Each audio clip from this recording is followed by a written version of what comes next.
This is the only SpongeBob episode I'm going to change the channel if it comes on. No ifs, ands, or buts. So, what makes this a ScumBop episode? Not only that, but it's a super infamous episode. According to the wiki, at least.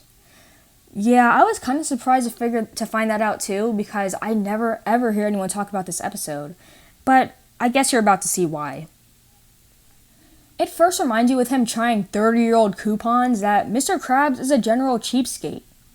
This isn't explored super often outside of his restaurant. As he's about to leave, we witness through his eyes that his loyal employee has seemed to have stumbled upon a penny in a long, drawn-out sequence. Not only that, but Mr. Krabs flashes back to it immediately after it happens. I mean, seriously, we just saw this. That's the problem with this episode. You'll see, it's full of filler. Lots and lots of filler. In fact, it makes up most of the episode. Don't worry, I'll spare you from the true 10 minutes of suffering this episode brings. Let's just get through this episode and pretend none of this happened. On the drive home, he feels a bit jealous that an underpaid SpongeBob just happened to come across free money, while others have to work for it. And hey, while I was recording this, I noticed it's like daytime in the previous shot and it's nighttime already. I mean, maybe he was running errands, but I don't know. Do you think it was a mistake, or I don't know. Anyways, he tries to get his mind off of it, but everything starts reminding him of it. Yeah, you can already see where this joke is going, but somehow they still manage to divert your expectations by drawing it out yet again. Ugh. So the next day rolls around, and Mr. Krabs is waiting for SpongeBob to get there at the Krusty Krab. As soon as he does, he asks him if he found anything special. And he's not satisfied with his answer, so he goes into the kitchen with him and asks him to check all of his pockets. After that, he's still not satisfied, so he shakes him hard enough for his brain to fall out, and now the two are trying to run around and catch it. Like, this took way too long. It literally takes up a fourth or fifth of the episode. So after that, Mr. Krabs decides to build a movie theater, and yeah, you can tell where this is going yet again. Not only that, but they reuse a joke like minutes later, and it wasn't even... The worst part is when they try to do this callback joke, they don't even do it in the same way. Like, that makes it less... Number one, that makes it less funny because you didn't do it right. And it wasn't funny the first time, so it's definitely not funny the second time. And you did it way too soon. You either have to do it, like, right away, kinda, within that same scene, or, like, you know, later. And, yeah, didn't work. So you can guess what he's gonna ask SpongeBob, like, oh, you know, look at this movie theater. But, oh, you just need 1 penny to see this show. But Mr. Krabs, I don't have a penny. You know what I mean? Like, come on. It was so predictable.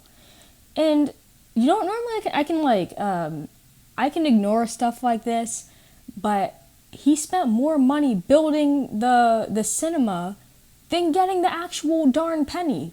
Like, that's not how you do it. It didn't even do it in a comedic way. It's like they genuinely just forgot. Like, They didn't even think it through. This part I'm going to show you because I thought it was actually pretty funny. It got a chuckle out of me. That movie. Oh well. Good evening.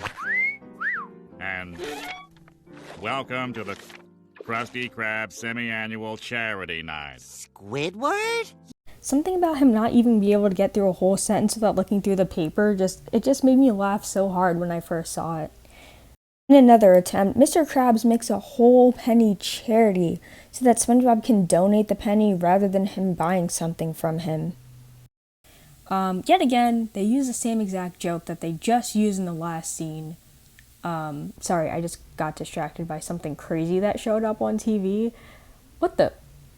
Dude, those dogs and cats just tore apart this, like, car. Anyways, yeah. Have I mentioned this is a season 6 episode? This is the same season that had a 30-second filler of SpongeBob just ringing a doorbell. I guess filler is a reoccurring theme here, but you'll see the writing. Like I mentioned in the previous review, that, you know, SpongeBob's personality did change a bit. And I was wondering, am I too late in mentioning this? But no. I'm right on time. In one last penny-pinching effort, Krabs breaks into SpongeBob's home to search for this 1 coin. Now that I think about it, breaking into people's homes is so normalized in Bikini Bottom. Somehow public nudity is an infinitely worse offense? Like, what? Now, I kind of want to brag about my ability to guess what season the SpongeBob episode came out in.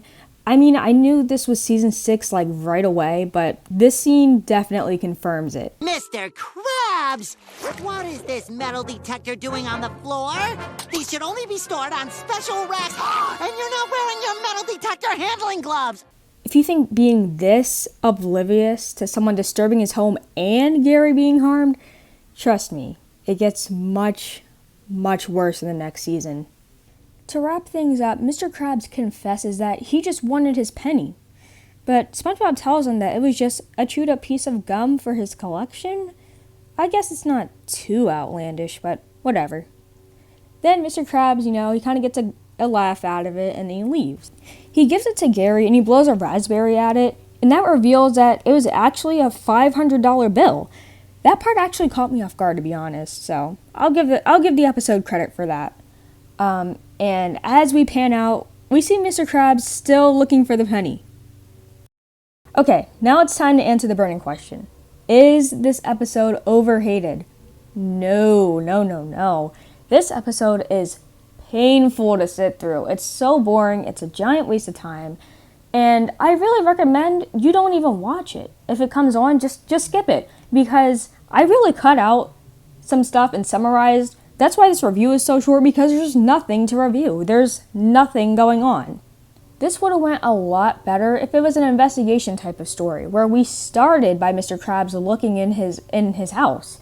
Number one, that would have summarized already how crazy he is looking for this penny, because, to be honest, all of the other attempts, they didn't really serve a purpose. Maybe Mr. Krabs was talking to people that he saw that day, or maybe he was looking at SpongeBob's daily routine to try to figure out where he has a penny or what he did with it. That would have been a lot more entertaining. But this is the route we went. On top of that, there were so many scenes that just went on for too long.